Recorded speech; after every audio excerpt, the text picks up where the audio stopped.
The images on OUMAROU's mobile phone are the only memories left of 20-year-old Abdulaziz, who was drafted into the Niger army.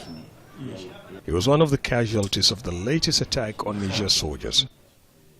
Idi, a retired military officer, was the last member of the family to speak with him.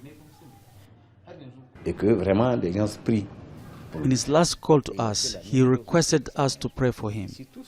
When you lose someone and see the corpse, that gives you closure, but not for us. We've not seen his body.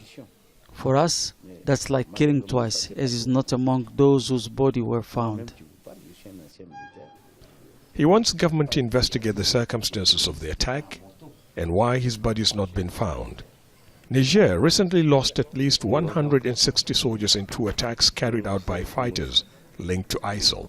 The group has claimed it killed more than 100 soldiers in the attack on Chinagodara alone. The continuing violence has left many families struggling with the emotional and economic impact.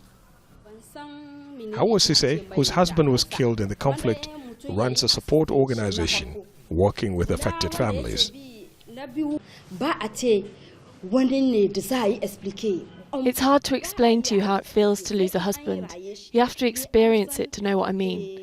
And that's the reality of all families affected by this conflict. She fears more hearts will be broken as this conflict rages on.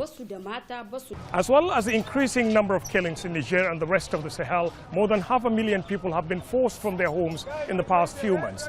There are, in addition to more than 2 million people displaced by the war against Boko Haram fighters in the Lake Chad region that include countries like Cameroon, Chad, Niger and Nigeria. International aid agencies are saying that the situation is becoming increasingly desperate.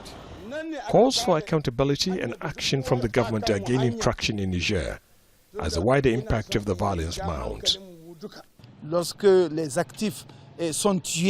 When breadwinners are killed for one reason or the other, obviously you will have unprecedented suffering in a country. Those who have been killed took care of not only the immediate but extended family. In the army today we fear a situation of demoralization, and if that happens it will embolden the terrorists. The government has assured that morale amongst its troops is high and that it's doing everything it can to support them.